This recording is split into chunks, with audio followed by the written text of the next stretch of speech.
Hey, Patrick. Hey, Michael J. Man, Throne of Eldraine, all spoiled. Pre-release this weekend. Infinite possibilities. Yeah, I mean, at least more possibilities than can be explored in our universe over any sort of human scale timeline. Man, there were some late bangers too, some late additions to the spoil list that I think are worth starting on.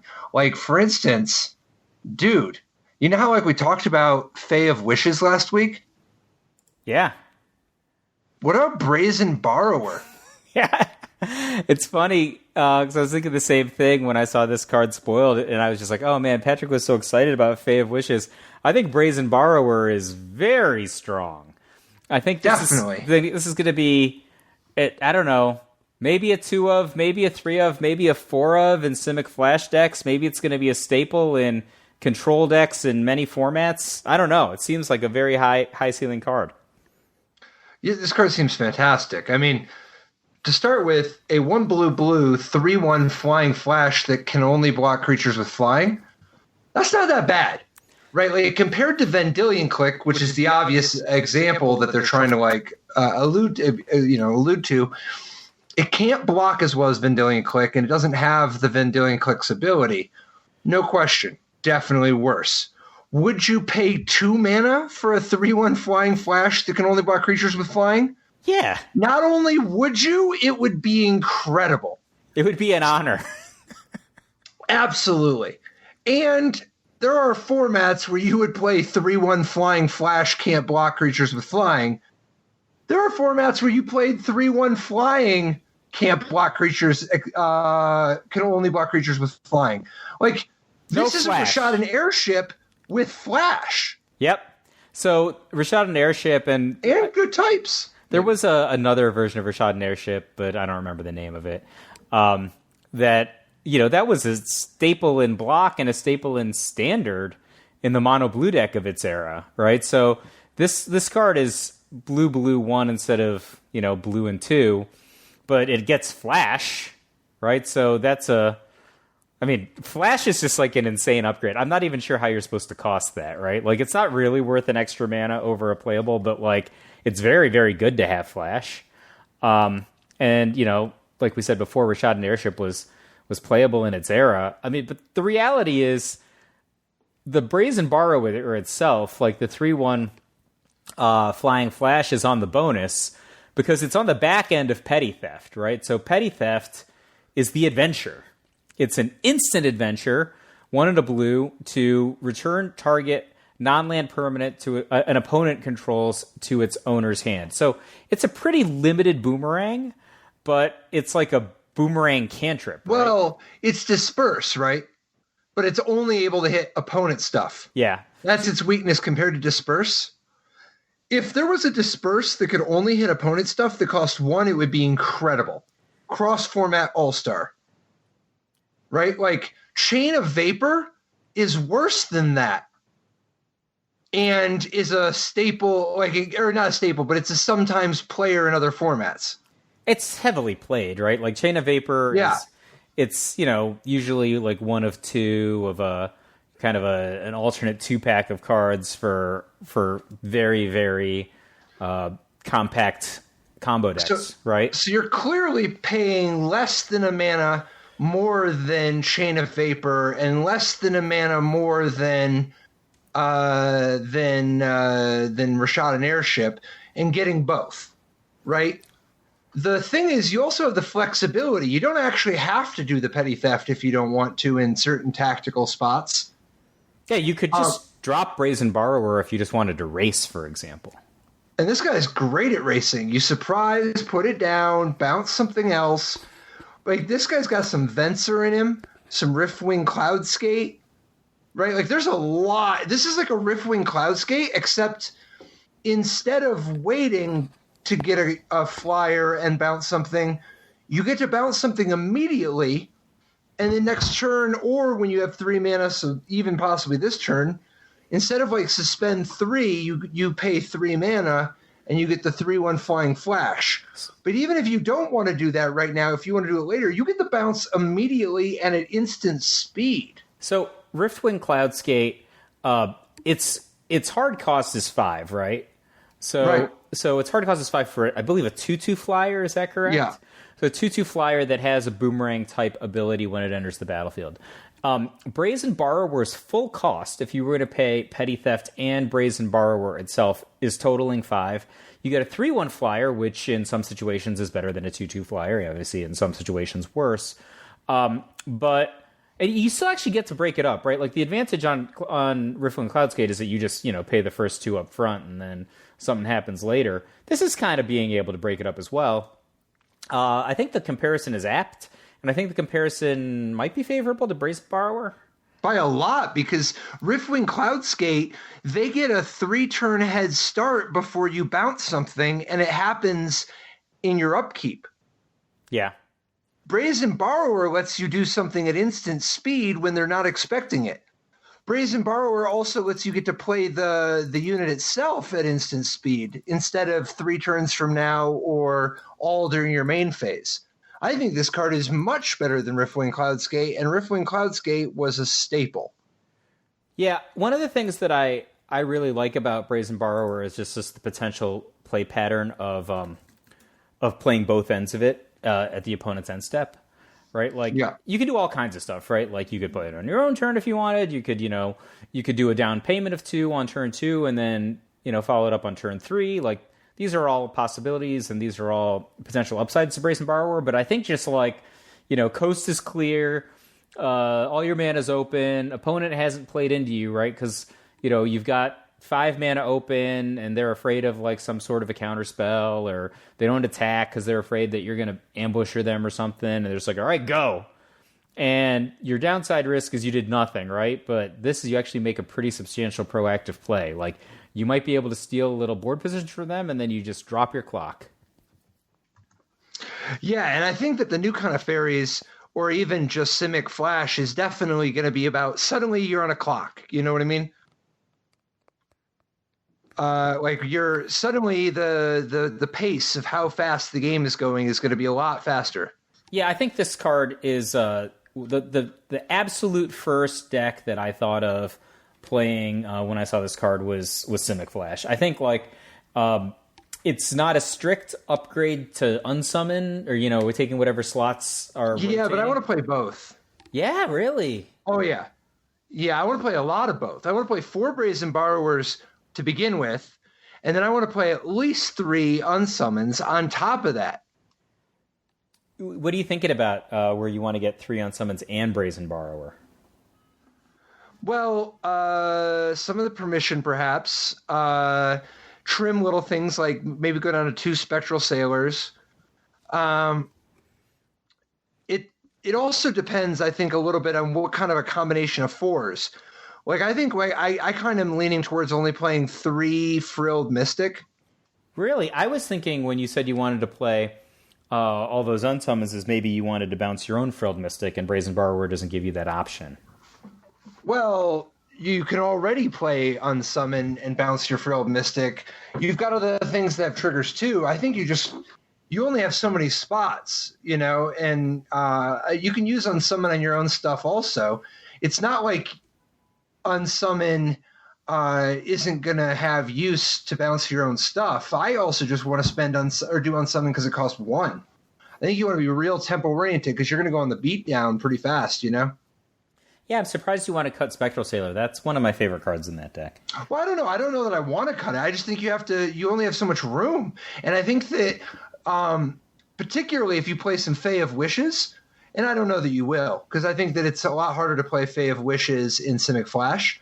But the more of this stuff you play, the more you have ways to spend your mana on other stuff. And you can only spend so much mana. I think Fae of Wishes is a little defensive for Simic Flash. I think Simic Flash really wants to be about like the Brineborn Beatdown or that new guy, the Wildborn Protector. Like Wildborn Protector and Brineborn Cutthroat, those guys were like born to be best friends, right? Like it doesn't matter which one you play first, they buff each other. And like, I think like if you're playing Simic Flash in Standard, you are starting off with the concession that you're playing a less a less, I think, at least linearly powerful deck than a lot of the other options in the format. But the trade-off is that you have a really powerful take-all-comers attitude, and you can theoretically beat anyone because you have pretty good guys and you have great permission. Well, I mean, however we make room for it, man, am I starting with 4 Brazen Borrowers. Do you think there's any merit to a mono blue fairies deck? I thought about it a lot. I think that I really want to be in Simic, but if I weren't in Simic, I think that I would at least want to be blue-white. Why? Because if I'm blue-white, then I can play Teferi, and I think that there are some cards that don't seem very good to me in mono blue, but if I could play them at instant speed, would be really, really effective. So, like a good example to me is Stolen by Fae. So Stolen by Fae is a sorcery that's XUU. Sorcery, return target creature with converted mana cost X to its owner's hand. You create X/1/1 blue fairy creature tokens with flying. Like, this card doesn't seem very good to me in the abstract, right? Like, it seems... Yeah, so why are you playing a card that isn't very good unless you have Teferi already running? Well, but if I have Teferi running, it's really good, right? Is it? No, I don't know. How much better is it than anything else?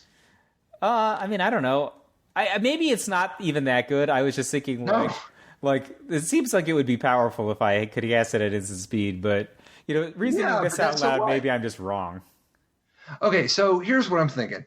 If you play mono blue, you can play lots of the Simic cards, like Brazen Borrower, Brineborn Cutthroat, Spectral Sailor, Essence Capture, Negate, Opt, Sinister Sabotage, Unsummon. Lots of maybe Mystical Dispute, lots of stuff like that, right? But then you also get to play 4 Fae of Wishes. You can play Hypnotic Sprite if you want. And you play Winged Words for extra cards. And one of the payoffs you get for being mono blue is that you easily can just play 4 Mystic Sanctuaries. And it's not like it's even insane here. You're just like putting unsummoned Winged Words or a counterspell on top of your deck, All right. So if that's the direction we're going to go, I do want to spend as much time as the rest of the podcast talking about Mystic Sanctuary. But just to answer whether or not I would actually want to do that in lieu of playing Simic, I just feel like in game 1. Ambusher is on the order of the strongest card in the deck. Like, it's very, very strong. And it's the kind of thing where, like, you play one card and then you never have to play another card. You just have, like, all your mana open the rest of the game, and then you just, you get him with your permission, or you get him with bluffing, or whatever it is, and that guy's going to carry the day. But it's not just that. The green cards are all overperformers in sideboard. Like, you have... The 5/4 sometimes haste beats up on blue dinosaur is too good. I mean, like, that's the thing. If you want to play Veil, you can get Veil. I mean, I don't know what people are going to do. Like, and the other thing is, I don't know if this is right in Simic Flash, because it's pretty inconsistent with the core strategy of Simic Flash, but I kind of like the idea of playing Oko in my sideboard. And I'm not even certain that Oko isn't going to take over as like kind of the premier 3 casting cost Planeswalker in Standard, which I know might be controversial sounding. There are some pretty great 3 casting cost Planeswalkers in Standard. Yeah, I think that's unlikely to pan out as you're describing. Do you think he might come in third? Well, I'm just saying I'll take isn't the best 3 cost Planeswalker in Standard rather than is. Well, I mean, there's a certain cross-format all-star and then a pretty good cross-format staple that are already embedded in Standard, right? And then we have some amazing cross-format role players as well. But I mean, I don't know. I think Oko is going to have something going on for Standard, and I did want to have access to his many tricks. What makes it so attractive here? I mean, is that really what you want out of your Simic Flash deck? So I think, like, there is some value to, especially after sideboarding. it kind of at least have the ability to come at certain matchups from a different angle, right? So the Simic Flash deck is pretty straightforward in game one, right? There's like two classes of cards basically. There's creatures with flash and counter spells, and then I guess there's like some bounce cards, right? But not very many. Like the incumbent Simic Flash Well, deck there's going to be more. Yeah. So now with Brazen Borrower, there's going to be possibly 4 more. But like the deck doesn't have a lot of board control. The deck has like no. I mean, actually, that's not true. I was about to say the deck has no grinding, but Spectral Sailor and the Ambusher are both excellent grinding cards. So. But it doesn't really, you know what I mean? Like, I guess Spectral Sailor makes card advantage. It digs you to more permission. The Ambusher makes more power. But I was just kind of thinking, like, what other material advantages that decks sometimes use to kind of fight their way through the mid game? And I feel like Simic Flash lacks kind of this essential sort of treasure mappy element that even red aggro decks have been able to tap into. Treasure mappy element? Yeah, like even red aggro decks have like treasure maps, right? Or like white. Not decks. usually. No, they don't. They have them after sideboarding for a long time last year. People are grinding in the mid game. That's what I'm saying.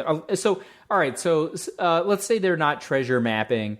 They are Chandra-ing, right? White decks were experimental frenzying, right? Like people are.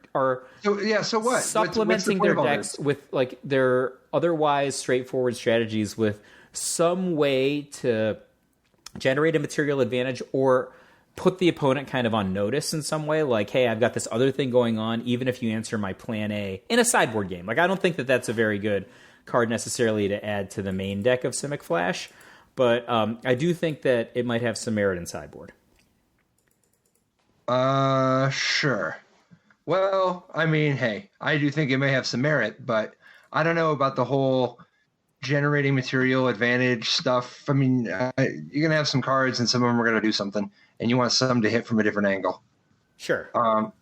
But I don't know, like, is there, like, what am I missing out of, like, if you're playing a deck that's like 3 Spectral Sailor, 4 Brineborn Cutthroat, 4 Wildborn Preserver, 4 Brazen Borrower, 4 Nightpack Ambusher, 3 Frill Mystic, 4 Op, 2 Unsummon, 3 Essence Capture, 2 Negate, 3 Sinister Sabotage, and a Mystical Dispute with 23 land or something, 22 or 23 land. I mean, call it 23. What else? I mean, what's wrong with that? I actually was planning to go up to like 25 land.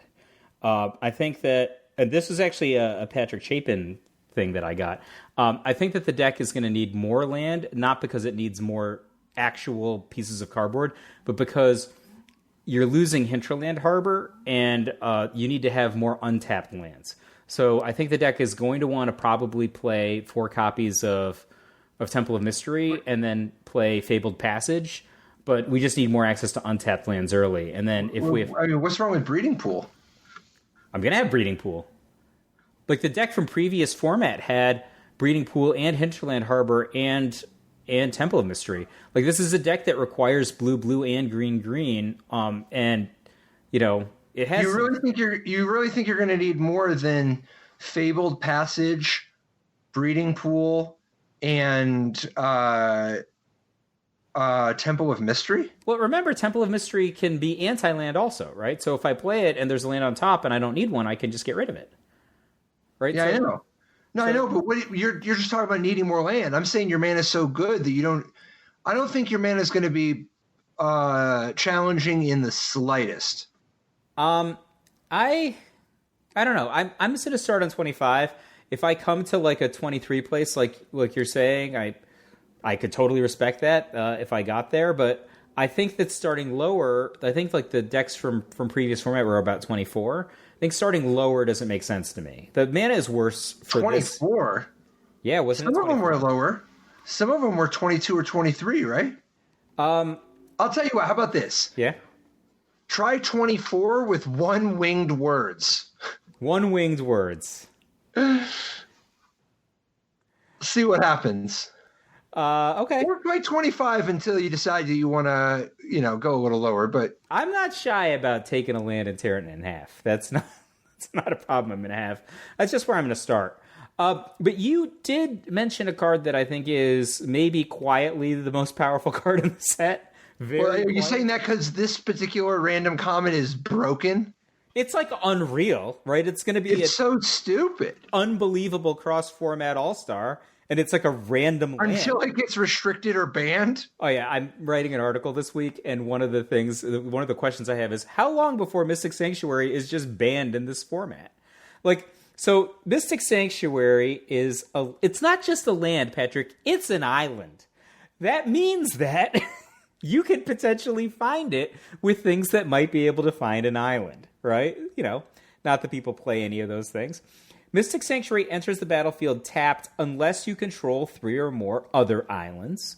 And Mystic Sanctuary enters the battlefield... When Mystic Sanctuary enters the battlefield untapped, you may put target instant or sorcery card from your graveyard on top of your library. Just off the top of my head, do you think that Maloku the Clouded Mirror might make a comeback? Well, not off the top of your head. Yeah? But, like, in general, maybe. I mean, it'll see more play. It's been seeing almost 0. Yeah. But yeah, it's a pretty freaking good combo with Mystic Sanctuary, right? Like, Maloku is kind of like not your first, second, third, fourth, fifth, sixth, seventh, eighth, ninth, or 10th choice of victory condition. It might not be my 5th choice 5-drop in blue. But if you have Maloku, you can every turn bounce your Mystic Sanctuary and then replay it. But I don't know that you need to be so fancy. Maybe it's right to be that fancy. Kefnet the Mindful is a card that has seen play regardless. And if you have Kefnet the Mindful, you could bounce Mystic Sanctuary every turn, albeit at a higher investment of mana. But it is more durable, which is kind of nice when you're doing something infinitely. But I think I was thinking like Disrupting Shoal would make a comeback and force a negation, like protect him every way you can. Maybe, but like I think you might be going to a lot of trouble for the edge cases. Like, let's start. So with Mystic Sanctuary, let's just start with Modern.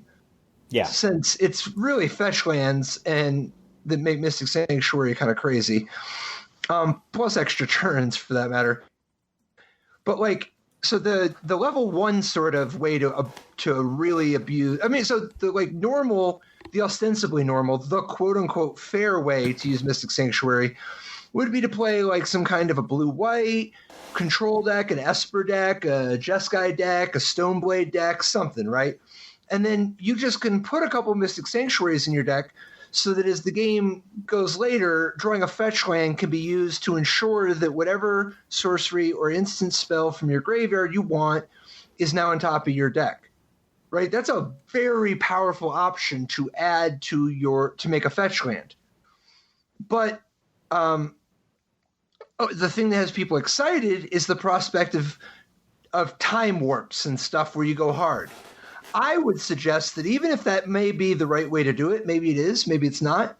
Let's even set that aside for a second, because if you can just play a blue-white deck or a Jeskai deck or whatever, and you just have at least one Mystic Sanctuary in your deck, you can arrive at a state where you have played a Cryptic Command at any point. If you have ever played a Cryptic Command, you can now fetch Mystic Sanctuary, get back the Cryptic Command that's just been sitting in your graveyard, and then on your opponent's turn, you can tap their team and bounce your Mystic Sanctuary. You have for free, like, the moment you put the first Mystic Sanctuary in your deck, you can have any of your fetch lands assemble a lock for many strategies. The only other condition is that you've ever played a Cryptic Command or even discarded one. So I like where you're thinking. I think that we can put some of these ideas together. The only reason that I like the Maloku idea so much, and obviously this is a Maloku kind of time warpish idea. You're a Maloku kind of guy. It's not just that. It's that, like, if I'm doing the Mystic Sanctuary and Cryptic Command, tapping your team sort of scenario that you're talking about, I'm not really getting anywhere, right? Well, no, you sort of are. You sort of are. You see, you got to have one more thing, which is if you have anything that's generating an advantage, because you do have to draw a card somehow. Now, if you just have 2 cryptic commands, you can be looping, alternating cryptic commands and not get anywhere, and then hopefully deck them. But if you have like a Teferi Time Raveler or a Jace the Mind Sculptor, a Jace Beleren, something else, Search for Azcanta, something else, you do make progress, right? Well, you also don't necessarily need to tap their team and bounce your Mystic Sanctuary every turn. Like sometimes you could do anything else. So if you're I'm just gonna make this up. You're playing against like some sort of super kind of mono-directional stompier white weenie deck, some sort of swarm strategy that all they can do is kill you quick. Even some builds of Affinity would fall into this category, right?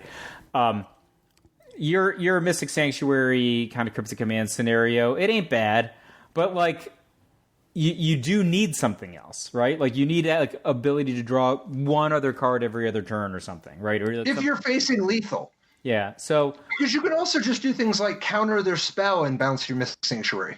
Yeah, but if you're doing it with Moloku, you're implying that you're going to build an insurmountable army given infinite time, right? And you're getting infinite time. You think Moloku is better with this than Teferi? Or Jace the Mind Sculptor? Well, no. I was just thinking like Moloku. Do you think it's more durable? Is Moloku more durable than Jace the Mind Sculptor? I think Moloku might be more durable than Jace the Mind Sculptor, but I think that Moloku is a direct combination with Mystic Sanctuary. And like Jace the Mind Sculptor is like a facilitator of Mystic Sanctuary's impact, right? Like you still need a third thing. Like if you just have you need a third thing if you have just Moloku and Mystic Sanctuary. Yeah, I guess you need the time walk effect, right? Yeah, but once you have the time walk effect, you don't need the Moloku. You see, let's say that you're playing a mono blue deck. I can imagine myself playing a mono blue deck. And let's say that your blue deck takes turns. Because that sort of seems like the strategy you're describing. My thought is, first of all, you want to have ways to make your turns good, right? Like Dictate of Kruphix, Narset, Jace the Mind Sculptor.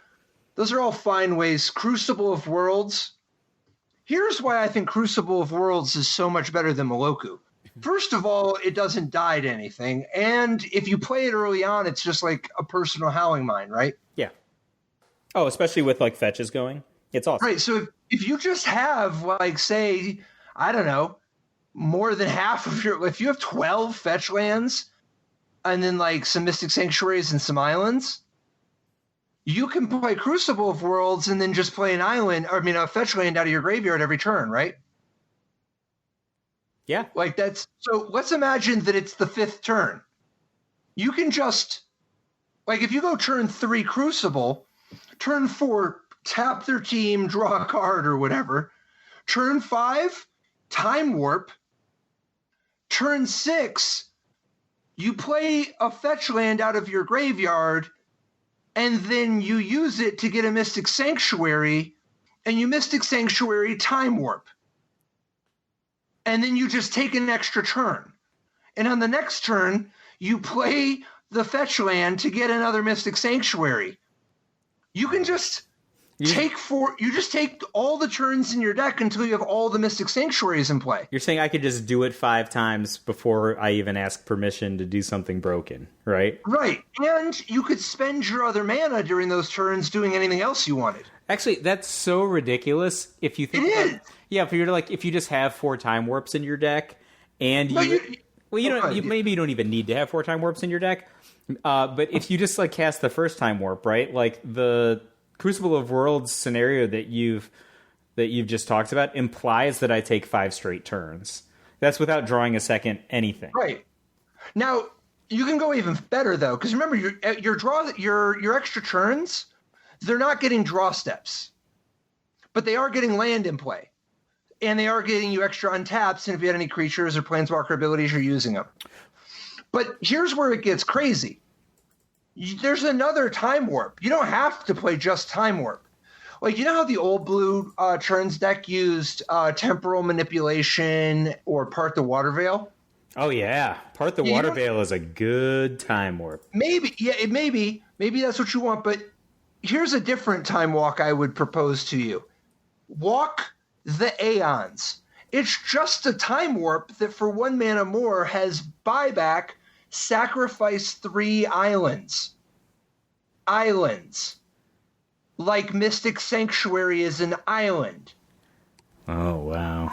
So if you walk the Aeons, you just get to take 5 straight turns, and then you can actually just, at the end of the last turn where you're going to have one more turn to come, buy back and sack 3 Sanctuaries, then play a Mystic Sanctuary out of your graveyard to the Crucible, and then draw another Time Walk.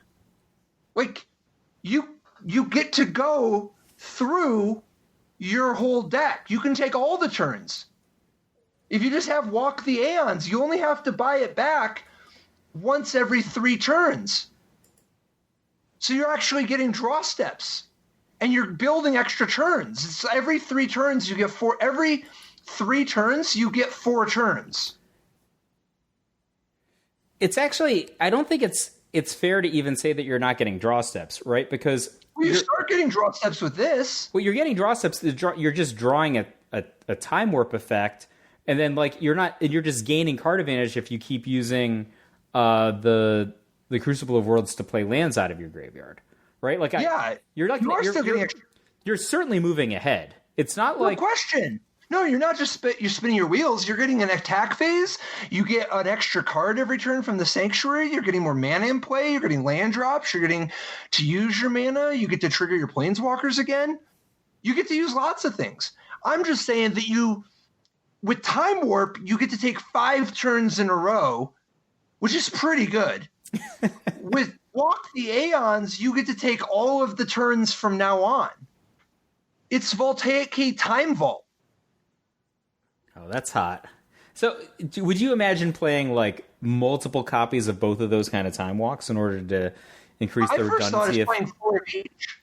Yeah, it seems like that to me too, but these are very expensive spells. Yeah, and I could imagine you shaving some because maybe you're supposed to just play more cantrips to help find them or something. I don't know. Yeah, I think that might be where it ends up. Do you think like this is like in a Whir type deck? Because you really want that Crucible also.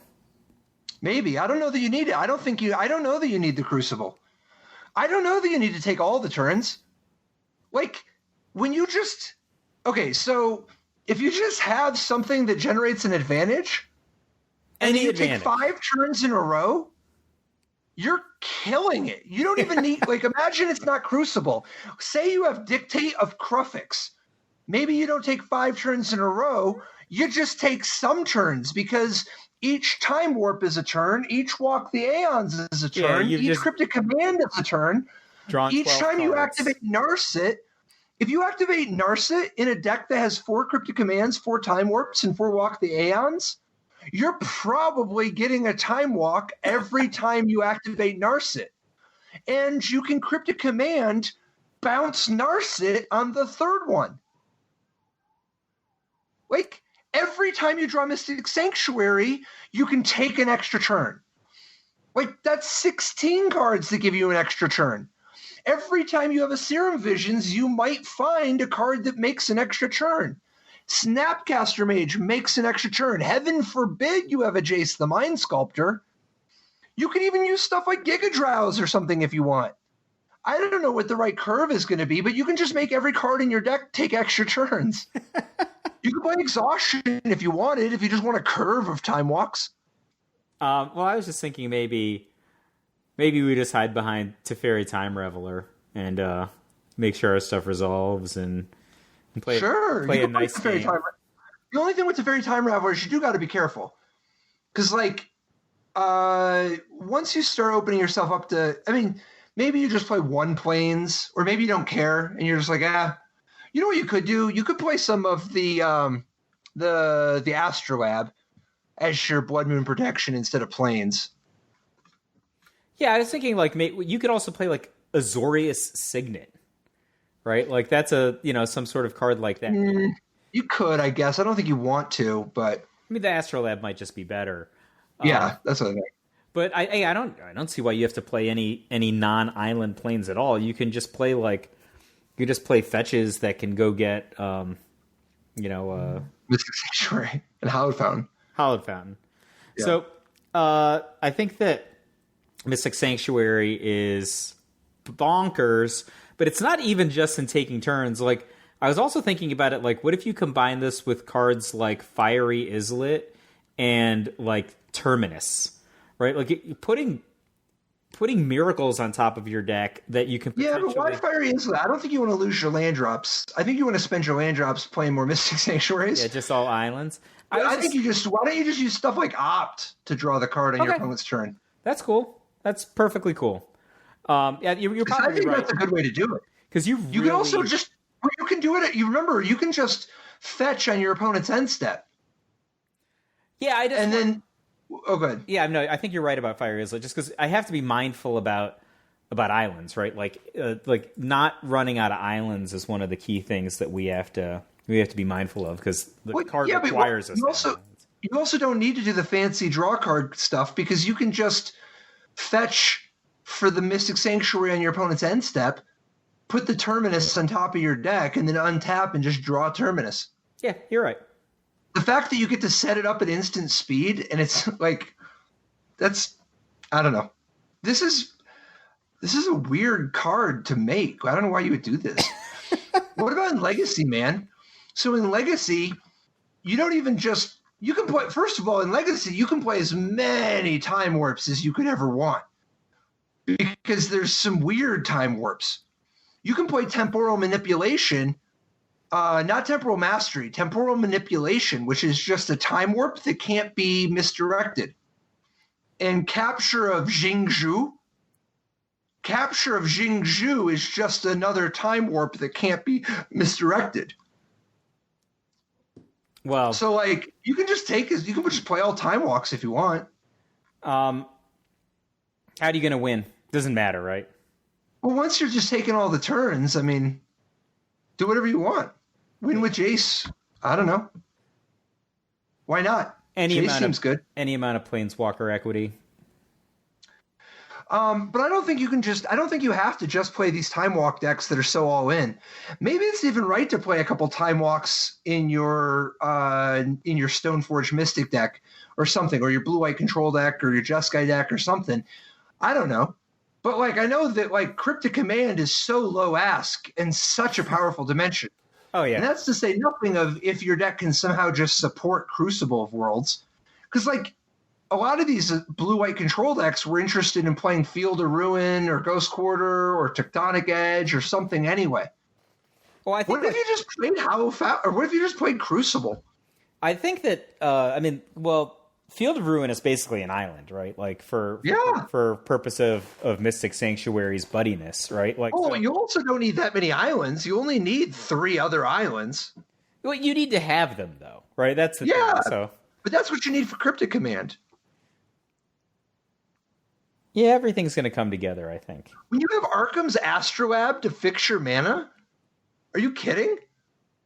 Like, I don't know. I know you need the islands for the Mystic Sanctuary, but it's not like you're actually going to be looping anything until you've got enough mana to Cryptic Command or Time Warp. In a set full of, like, many, many powerful cards, some of which are at mythic rarity, this is the scariest card in Throne of Eldraine, right? Well, I don't know about scary. It just looks broken in certain formats. Seems really strong to me. But maybe, I mean, there's a lot of broken stuff in Modern, so maybe it'll all work out. I am not optimistic of it all working out. You know what's going to be insane? Dude, you could just play Vintage. Those people play Crucible Worlds anyway. Vintage people are maniacs that just play Crucible Worlds anyway, so it's probably insane there. But, like... I mean, dude, the range of this is actually pretty freaking wide. Like, for instance, okay, taking Modern, what about if you're playing a Primeval Titan deck? One, imagine what it's like to attack with a Primeval Titan and get a Mystic Sanctuary and anything else and get a Time Warp. right? Okay, how about this? What if your Primeval Titan deck doesn't draw the Primeval Titan? Here's some things you could do. Maybe you could play Amulet of Vigor. This is another tap land sometimes. Maybe you could play Vesuva, and you could Vesuva your Mystic Sanctuary. Maybe you could play that green creature that has Crucible of Worlds ability. Ramineth Excavator. Excavator? Yeah, Ramineth Excavator. Then you can just Summoner's Pact for a Crucible of Worlds that lets you just take all the turns. I think that the Primeval Titan is the coolest idea that you had. What about Simic Growth Chamber? Bounce your Mystic Sanctuary. Isn't that just unreal? Yeah, I mean, like, these are just differently exotic ways to do it. I think, like, there are probably a bunch of different very exciting ways to make Mystic Sanctuary look good, but that the lesson is that Mystic Sanctuary is very, very good. Yeah. Yeah. Okay. And then in Standard, it's not necessarily a non-starter, because I think you could just play it in some deck, but it's like whatever, because you're not recursing anything, you're not fetching it up, it's just like a very minor role player. Well, I think, like, if you played one of those mana bases like we were talking about for green before, and let's say your mana base is like some sort of Umbra action, and it's like, 16, 17 basic islands and 4 Mystic Sanctuaries, you've probably got enough permission spells and opts in your deck that you could just make it so that your top decks in the mid-game are good. Like, especially if you're playing a Spectral Sailor deck, like, this card has no downside in a deck that's all islands, and or mostly islands anyway. And you're just like, mid-game Sailor, Mystic Sanctuary, go, put a, whatever, Dismissal or something on top of my library, and then you're always ready. Mm-hmm. Yeah. I mean, card seems pretty crazy. But I mean, there are a few other crazy cards in the set. I still can't get over some of these adventure cards. That giant, all the ones we talked about already. I think those are some pretty crazy cards too. But there are other cards we have not yet talked about that seem pretty wild. Let's see. So, did we talk about Fabled Passage very much? I mean, this is like probably just one of the... I don't know. How much is there to say about it though?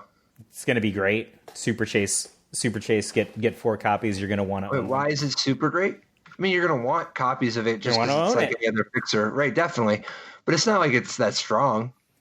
I'm just thinking, like, I'm going to want to own multiple copies because they're going to go in a lot of decks. Yeah, especially, I think there's going to be a lot of decks that just play 4. Yeah, like, especially like enemy color, 2 color decks. Must-have play set for any competitive player. Yeah. Yeah, I think it's good. I don't think it's like as good as Prismatic Vista, for instance. I agree. I agree. Prismatic Vista is much better. But, that doesn't need to be the bar. Like, this card is, like, legal. I mean, Prismatic Vista is dumb. Like, that card is, like, printed that it's immediately in the best deck in Modern, right?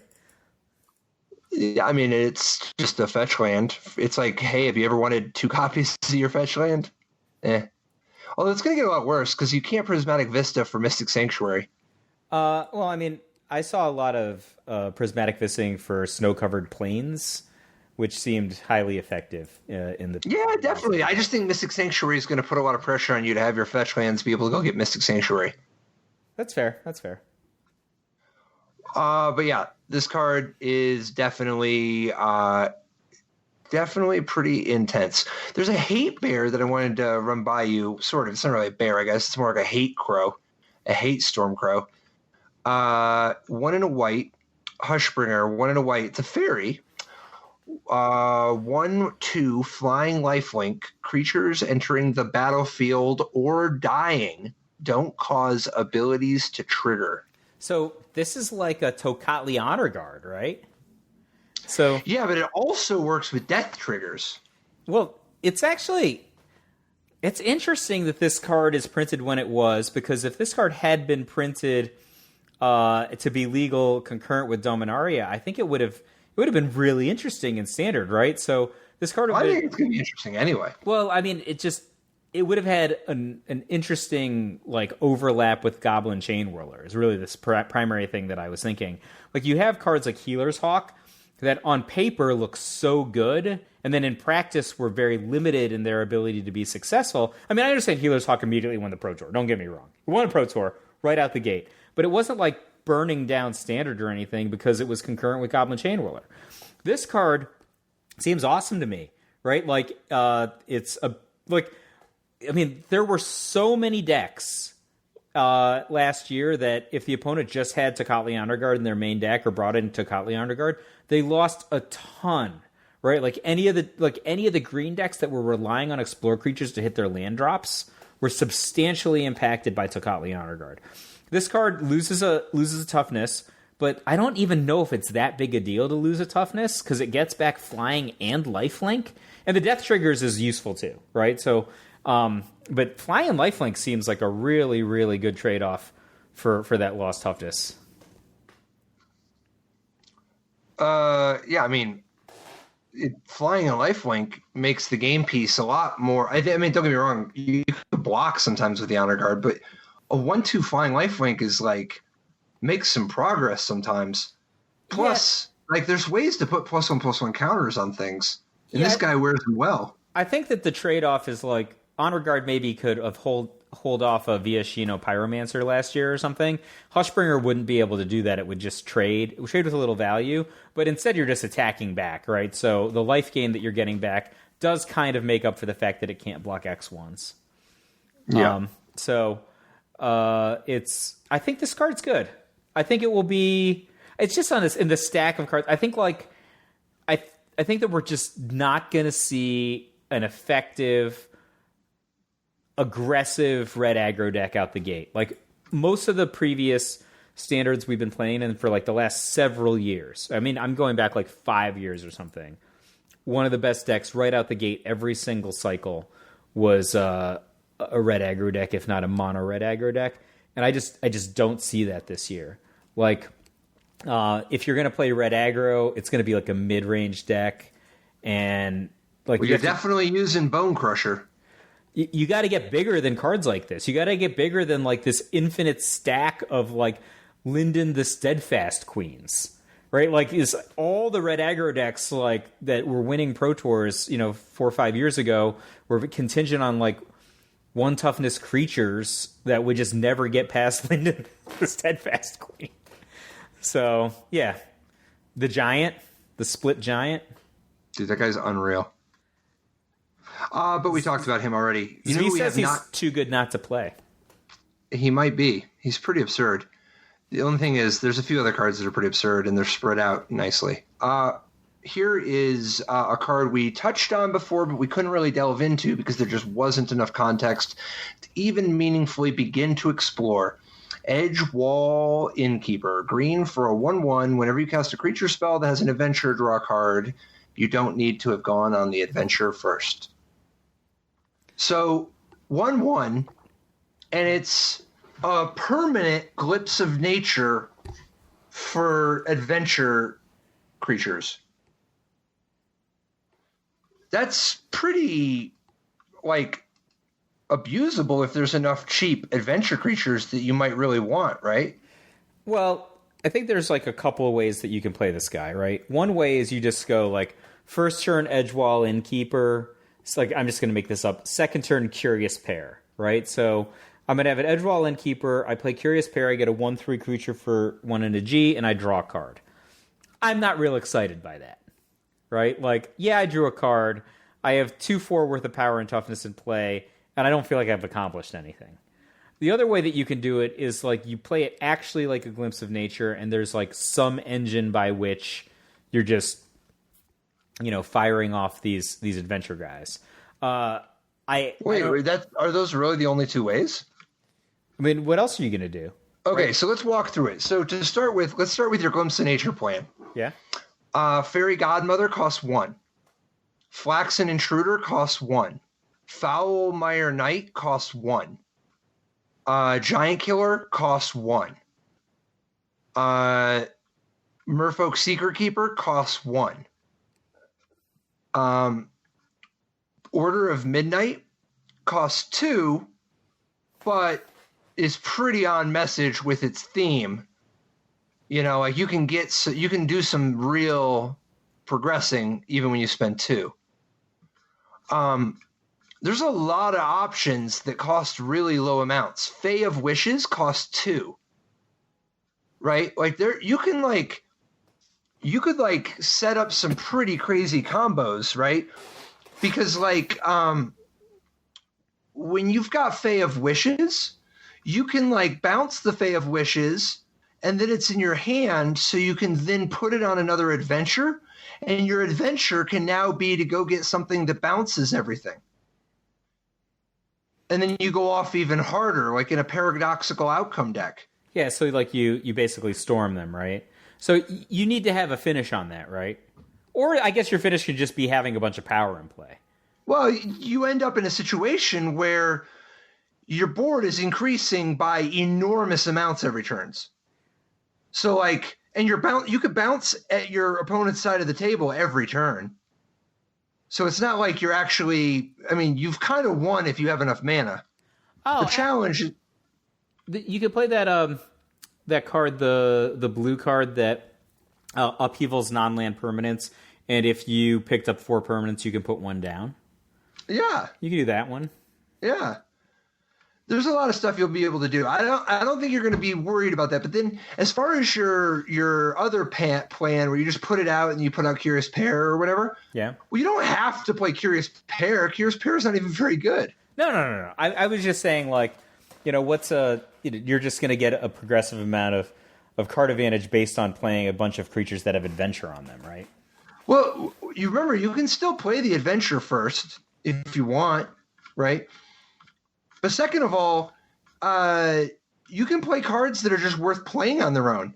Like, why play Curious Pair when you can just play Fae of Wishes? Or Love Struck Beast. There's half the top cards in the set are adventure creatures. Right. Or Murderous, the Murderous Rider, or the Order of Midnight. Well, right? Why not? I don't know. How many extra cards do you need to draw from this thing? Brazen Borrower? Just play it for 3. Brazen Borrower is good, man. Yeah. I don't know. I think that if I were gonna go in the kind of very, very heavy on adventures, Love Struck Beast, man. Boom. I think that I would sooner look at Lucky Clover. No, I'm saying do both. Do both. Yeah. Because if you're going to go to the trouble of playing with 28 adventure cards, 7 of the best adventure cards, yeah, you could play Lucky Clover also, which just doubles their spell effect. When you cast an adventure, instant or sorcery spell, copy it. You may choose new targets for the copy. Yeah, so I understand Curious Pair isn't very good on its own, but I think that if you have Lucky Clover in play, the conversion of Treats to Share for G for 2 food seems really attractive to me. Nah, you're still going to have to spend the mana to eat the food. I think you want to do stuff that's actually a little more mana efficient. Maybe it's okay because that's only 1 mana.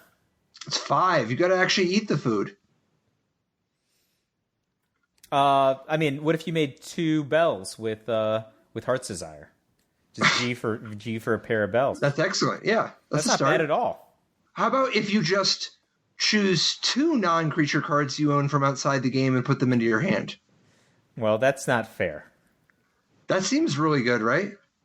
Well, yeah, it's actually kind of absurd given the front side text on that card, right? So if you've got the Lucky Clover in play already, that's just, what is that? 6 mana? I don't even know. It's actually, well, you just get to keep going. Yeah, you just but you're just drawing. Okay, what about Murderous Rider? You just get 2 heroes downfalls where you take 2. Yeah, I'm not that I'm complaining. I'm not complaining when I say this, but you do need 2 things to shoot at, right? That's a small consideration. But same thing is true for the red one. The red guy that's an Ignis. Yeah. Okay. How about Order of Midnight? Get back 2 creature cards from your graveyard.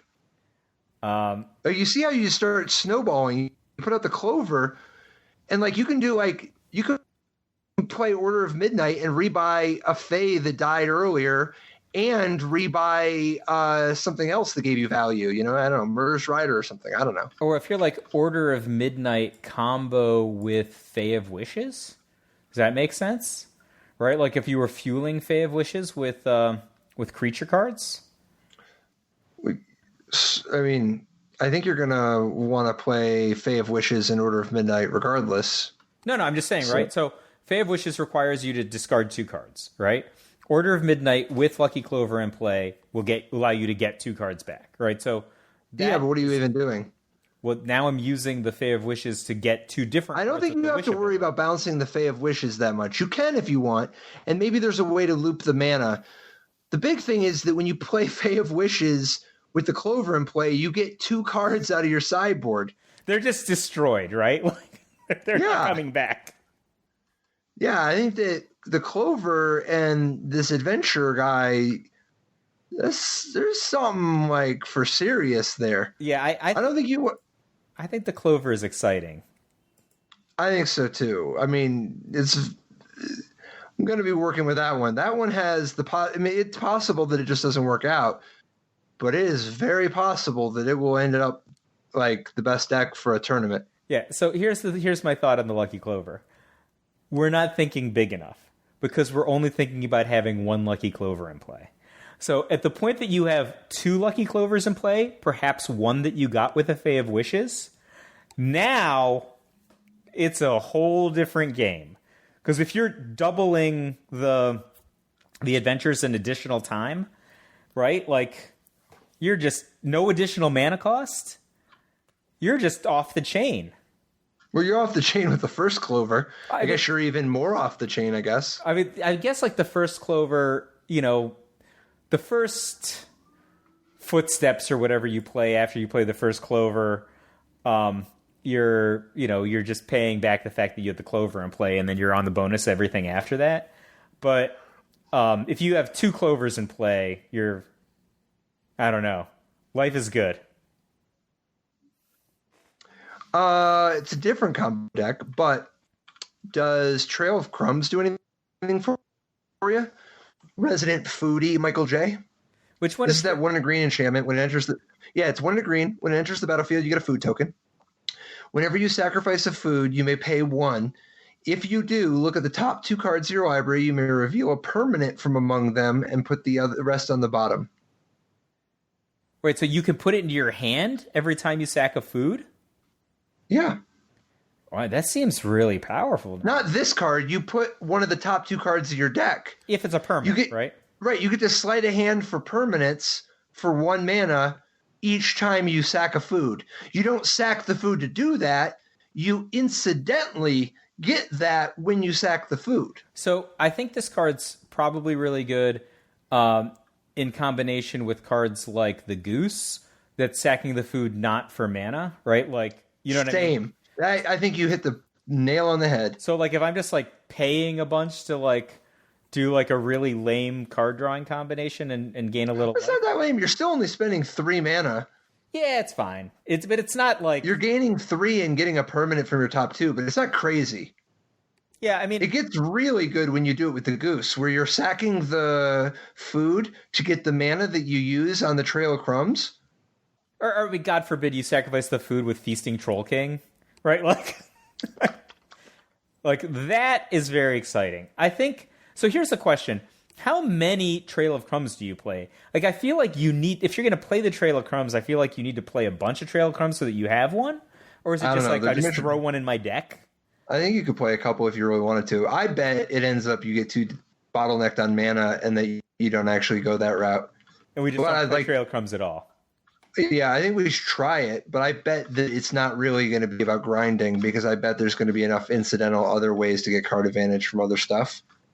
But it's possible. Like, you think it's also not out of the question to be a sideboard card, man. This is the type of attrition-y sideboard card that you were talking about earlier with all that Chandra treasure map stuff. Oh, this is a treasure map for the foodies of the world. If you were just like Goose, Oko, Trail of Crumbs, like, I mean, I understand that that's miserable to play against, but like your opponent's just getting you on every single thing, right? They're drawing extra cards, they're putting more permanents in play, they're gaining life.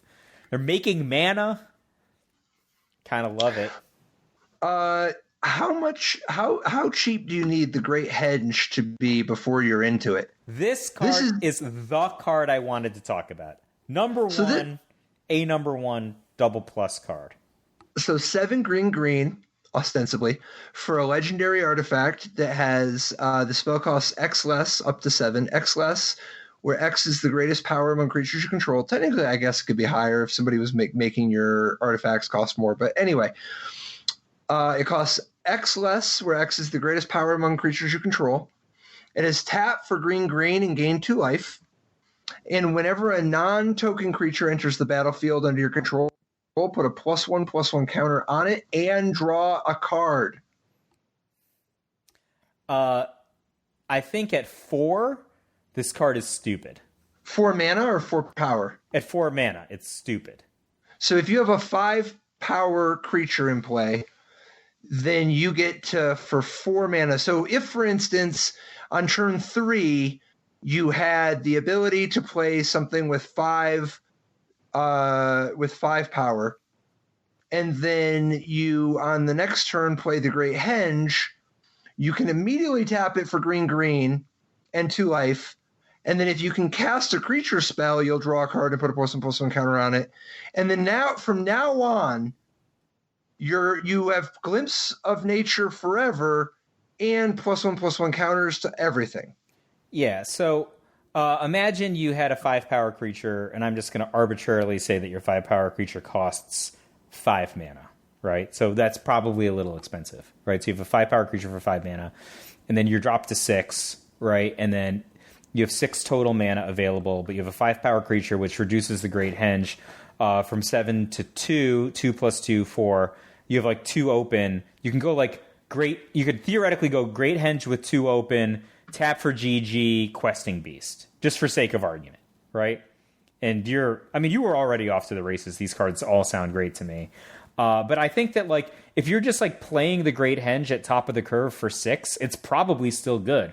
Like this card is like very comparable, I think, to like what was that artifact that people all played in a bunch of different decks? The Immortal Sun, right? Like it's just like this big monolithic artifact that gives you, a little bit more power and a little bit of a mana advantage and a little bit of a card drawing thing. But it's much more powerful than that 6 casting cost artifact if you're playing multiple non-token creatures in a turn. And so even just a Love-Struck Beast or something coming down on turn 3 is like you're in business. Oh, I mean, if you're like Love-Struck Beast on turn 3, right? So that's Great Henge is now 4. Just play your 4th land, and you're like, you could easily go like Henge and then just play a Troll with the 2 mana that you played, right? That you can make with the Great Henge. Yeah, that's great. I think that is a perfect reason to play like 4 Love-Struck Beast and 3 Great Henge in your main deck, and then play like 1 Great Henge in your sideboard and 4 Karns. Like I could easily see that being one of the best decks. With like, wait, why 4 Karns? Because Karn can get the Great Henge. You just want to be getting it that much. I mean, he can get other things, right? He can get like Sorceress Spyglass or whatever for their Planeswalker. But like, yeah, I think that the Great Henge is so good that like because it's also card advantage, right? So one of the things that's tension when you're drawing a lot of cards is like, do you have enough mana to play all those cards? Right? But the Great Henge is both mana and card advantage, and it's also incidentally power, right? So you could just play multiple good threats per turn, and they're also refilling. So even if your opponent's got like Time Wipe or something, you're just not falling behind. It just seems great to me. Like I would totally be like Great Henge, Nissa, Karn, and then just good guys. Maybe some and the accelerators is fine, right? If you're just like tap GG from the Great Henge to play some sort of druid, and then just put a counter. Like imagine you played Incubation Druid off the Great Henge. You immediately put a +1/+1 counter on it, which turns the Incubation Druid on, to be Black Lotus, and you drew a card. That's kind of sweet, right? I think you really got to figure out how you're going to be activating. How can you play a bunch of? I mean, you could just play this fair, right? But like, how can you play a bunch of stuff? Maybe you're just going to overwhelm them. But like, do you think you can play this in modern? So entry, first I would propose, what about cards like Tarmogoyf or Knight of the Reliquary? So just guys that are just pretty cheap and then could just be big on their own. Like if you're just playing a bunch of creatures like that, and some of them are big, like even Gurmag Angler, for 1 mana you get a 5 strength guy, right? Like 5 power. Yeah. I don't know. Like, well, stupid question. Is availability of GG really, on demand that attractive in modern? I think drawing a card when you play a creature is pretty attractive. So I have like a really strong, experience of playing in Standard where no matter how powerful the strategies are, like Kethis combo, Wilderness Reclamation decks, whatever we've been playing against for the past however many months, Infinite Omniscience combo. There are like a lot of really good decks that have come out over the course of the last year. The tried and true combination of mana acceleration and big threats, which could either include planeswalkers like Nissa and Ugin or just big dudes in green, has been very effective, right? Like you can win plenty using that strategy.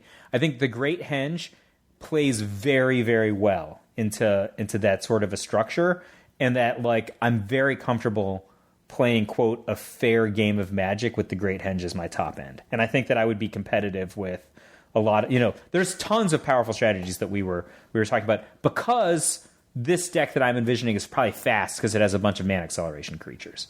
So like you just get your stuff out and then, you're off to the races, and maybe they have a better top end than you at the absolute top of it, but you just get them before they get there. Because like the Great Henge is implying that you have a giant guy in play already, right? So I kind of really like playing this in a fair deck, versus when we were talking about that island earlier in this cast, the Mystic Sanctuary, that you could play that in a fair or an unfair deck, and I was like, oh, I think the unfair version is more compelling. I think the fair version of the Great Henge is where my head is going to begin with. All right. I mean, what about like?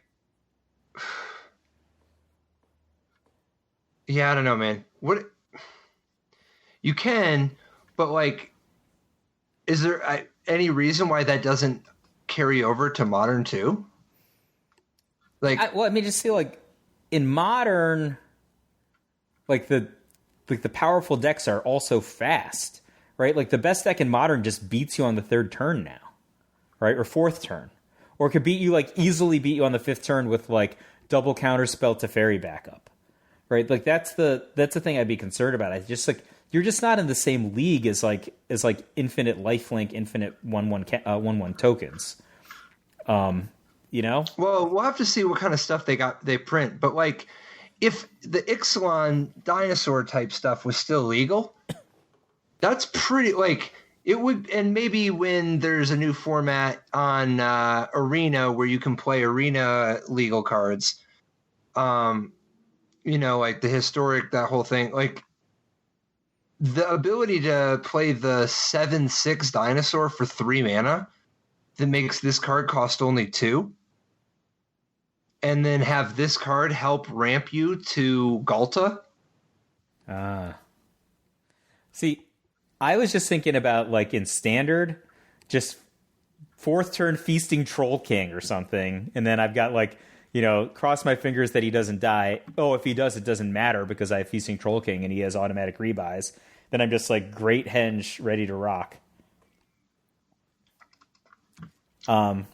But you're probably right. Maybe there's something in, I don't know, Patrick.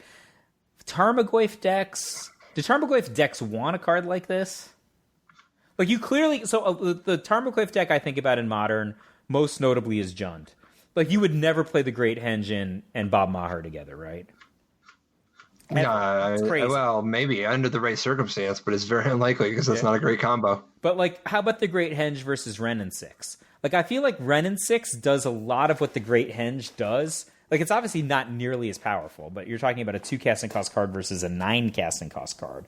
But it does like a lot of the incremental advantage, the sort of chip shot stuff that the Great Henge does in a less spectacular fashion, but it doesn't ask anything of you. Just give me 2 mana and I'm going to perform for you. Great Henge is like, jump through the hoop that is in the middle of the picture on my card, and I will pay you off, right? But you have to jump through that hoop first. Dude, here's a question. What about the Great Henge with what's the thing that makes the 7/7 giant opportunity? Oh. So if you make some food on the first 2 turns, no problem. There's a lot of ways to do that, right? If you make some food on the first 2 turns, turn 3 you can make a 7/7, and then turn 4 you're off to the races. Or alternatively, when you've got 5 mana, because you're maybe on turn 3 you play like the footsteps thing, like the beanstalk giant guy's adventure, so that you go up to 5 mana. Yep. And then you actually just giant opportunity, get the giant from your food, immediately play this card, because they don't even, like, the giant doesn't create a response window. Once you have the giant, you can just play this card before they can kill the giant, so then you can play this card for 2 mana, and you get the 2 mana immediately from the ability, plus some life, and now the rest of your game is like really happy. Like, what if I'm like turn 1 goose, turn 2 goose, turn 3 beanstalk giant, turn 4 giant opportunity, and the Great Henge? Yeah, you can do that. Yeah, it could be any 2 food cards. I mean, yeah, I mean, I could just play. See, I feel like there's going to be decks where I want to play Curious Pair. I understand Curious Pair stinks. Yeah, right? Me too. But no, like, I think so too. You just a dedicated food deck. Yeah, I guess what you could even just play it in like green blue. There's some great blue food cards, right? Like that Into the Royal that makes a food is good. I guess you need triple blue to make that turn on. I don't know. I'm in though. Like, I think the Great Henge is just too good. I think like the fact that you could just go Great Henge with like a couple of mana open and then go like 5/5 Questing Beast, draw a card. He has haste already. Like, you want my hot take? Yeah. I don't think it's too good. I think it'll be fine. When I say too good, I mean I'm wildly excited to play it. I don't think it's too good. I think that Mystic Sanctuary might be too good. I think Mystic Sanctuary is too good. I think the Great Henge it's a sweet design. Yeah. It's kind of fun. I don't think it's going to be that good. I think it's going to be... I'm very excited to try it. I think that it is good enough that I would want to play a deck that had like 4 Karns and 4 I'm going to be interested to see the song you're singing after you build that deck. Well, the only problem is they rotated all the artifacts that I used to ever get with Karn, right? Like all the artifacts that were sweet and standard, like, you know, that one destroys graveyards. That one just, if you get it in play, you always win against spell decks, right? Like, now it's just like, well, there's plenty of room for more Sorceress Spyglass in your sideboard. Maybe gain a little life, buddy. Yeah, I'm gonna be interested to see how you feel about this one, when you actually play some with it, because I bet it's not really that kind of an all-in type of thing that you're gonna want to do. You think it's gonna be like, I just want 2 copies at the top of my deck and don't worry about it? I think it's gonna be like that one artifact that costs 3 that you could pay a green to draw an extra card. Oh, the Beastmaster's Talisman or whatever? Yeah. That was a good card. Yeah, and I think this card's going to be a good card too. It's just going to be the same sort of a card, I think. Do you think the Great Henge is going to be more effective in decks that are just like all forests and or it's going to be in a deck with like a little black for Garruk? Or a little blue for Oko. I don't know. I don't think it's going to be any one thing. I think it's just going to be a versatile thing for people who have the right types of... They have enough creatures that you're drawing a lot of extra cards with it. and they have enough fatties that you're realistically playing this for an amount of mana you're satisfied with. And then it's going to be fine. It's going to be a good thing, and there's a lot of good things. To go back to your question, what is your cost? I said I thought that if I had it at 4, that would be really spectacular for me. What are you thinking on the Great Henge? Well, it's all about the rest of the stuff you have to put around it, because if I could just play this card for a certain amount of mana without needing any setup, then I think I would play this card for 5. I mean, it's super easy to get it at 5, right? So if you're just like questing beast on turn 3 or 4, you just drop this the next turn. Yeah, but I don't think it's 0 even when you play with normal cards. Sometimes you don't have any creatures in play. Yeah. It's just rotting in your hand. Right. That's what happens when you play like 6s though, right? That's just it. Or maybe, I think that the Immortal Sun was most a standout in decks, either like super ramp decks, and I don't think that the Great Henge really lends itself to just like putting a lot of land in play decks, or in out of sideboard, like you sided it in against control when you were a creature deck. And I think that like this card is kind of weird in that way. Like it's kind of bad against Teferi, it's kind of bad against Permission, and it kind of needs to stick around at least a turn to give you enough advantage to be useful against control. It's a little bit different from the Immortal Sun that way. Like the Immortal Sun is at least shutting off their planeswalkers in the short term. I do think this card looks like it will pair very nicely with stuff like Yorvo, Lord of Garenbrig, and Sire Farron, the Hedgehammer. So Sire Farron, the Hedgehammer, GG for a 2/2 that when it attacks another target attacking creature gets +X/+X until end of turn, where X is Sire Farron's power. So, like, even if you have 2 relatively smaller creatures, Sire Farron being one of them makes it so that you have a really tall threat for making the Henge cheap. And you're still playing cheap normal cards in your standard deck, Oh, yeah. It's also like a double Giant Growth, right? So if you've got 2 guys and you like Giant Growth the Hedgehammer, when you come in, the Giant Growth kind of also is transferred to the other guy. Definitely. And in fact, if you Finest Hours, if you play a 1 cost, if you just so happen to have like a 1 cost, actually, tell you what, let's just even, the dream would be if you played a 2-power 1-drop. If you played a 2-power 1-drop and on turn 2 played Sire Farron the Hedgehammer, on turn 3, when you Giant Growth the Hedgehammer, it's attacking for 5.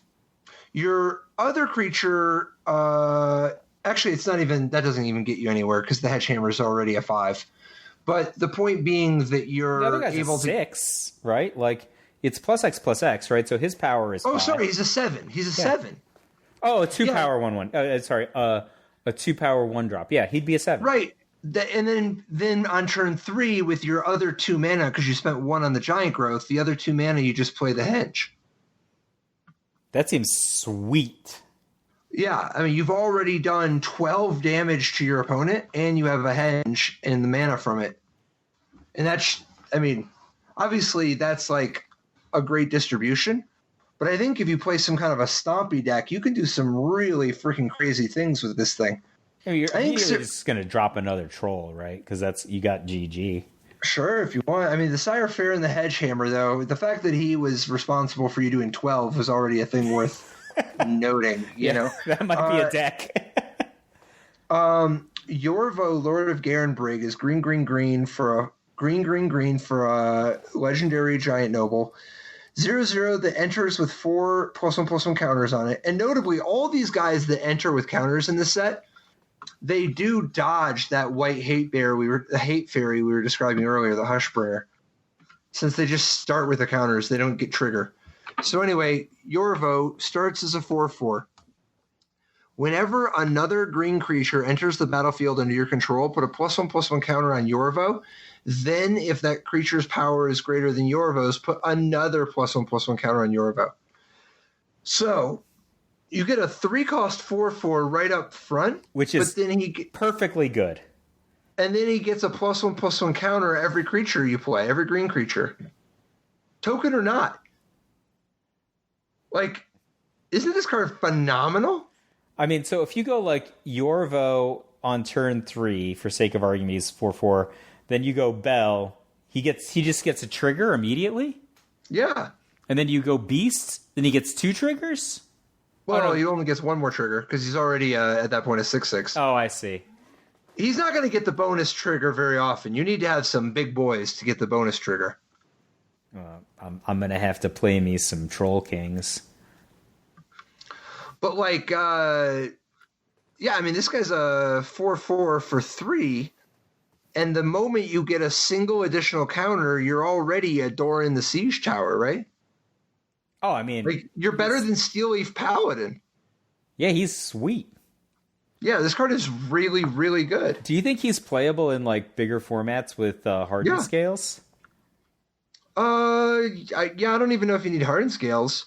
Could be. That could he's be the way to do it. Bonkers with hardened scales, though, right? Like with hardened scales, he comes down as a 5/5, and every trigger he's like 7/7, 9/9.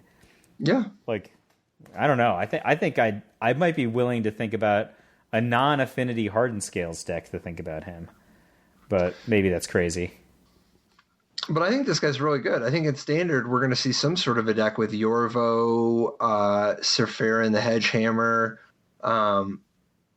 maybe some amount of the Questing Beast or the Ceratops, like just some green monsters that brawl. The Goose is Loose, Lovestruck Beast, maybe. What's your giant growth of choice for Surfera and the Hedgehammer right now? Do you have a thought on that? You got to put something on him to make him a big boy. Well, I mean, he's good if you do, but like, isn't he just like an implied 4/4? Like he hits for 4 if you have any other attackers, right? Oh, I guess he's always a buff, no matter what. Right, a pretty big one. All right, that's fair. That's fair. And that's to say nothing of the possibility of having things like double strike or whatever, right? But like, I think you can just. Like, if you put +1/+1 counters on things or whatever, you're doing pretty well, right? If you've got, like, any of the various Gruul power-ups, right? Like, this guy's a great guy to give +4/+2. Yeah. I'm into it. That's a really good way to do it, right? Like, that's 10 plus whatever the other creature is. Yeah, that's insane. Yeah, this card is really exciting. It stacks, right? Like, I mean, it's a legend, so you can only have one of this guy. But if you've got anything else that's buffing, I mean, so I don't know, man. This card seems good. I think there's going to be some sort of just a green monsters deck. Maybe it splashes another color because frequently they're into that kind of stuff. But I think these two are the demise of mono green or mostly mono green is highly overstated. I think that mono green's probably going to be pretty good. Oh yeah, and dude, Rose Thorn Halberd, our preview card from last week. I think people are sleeping on this card. Does not go on Surfera, unfortunately. He's a human. Well, it doesn't for free, But you can put this on the Yorvo Lord of Garenbrig. Oh, that's fine. But. I don't know, man. Maybe you don't use it, but I just think the stompy aspects, because you only have to put this on something to really get there. And I just want to put it on the Goose and give him the business. But anyway, dude, the set looks pretty sweet. I think Fae of Wishes, Brazen Bower, Murderous Rider, the Harmonious Archon, Bone Crusher Giant. Definitely Bone Crusher. He ain't never scared. Oathsworn Knight, Order of Midnight. Black Lance Paragon. Robber of the Rich. I think Robber of the Rich is way worse than we thought initially. Way worse. We'll see. I think that card... I bet it's a staple. Is going to be like a pretty good sideboard card. That's I what bet I it's think. a staple. Yeah. And then finally, there's this one card that doesn't make any sense. Mystic Sanctuary. This card is messed up. I can't but wait to whatever. start playing Standard in like 2 weeks. It's going to be sweet. Awesome. All right, dude. I'll see you next week, though, as we figure out what in the world we're actually playing in Standard. All right. Bye-bye, Patrick. Bye, Michael J.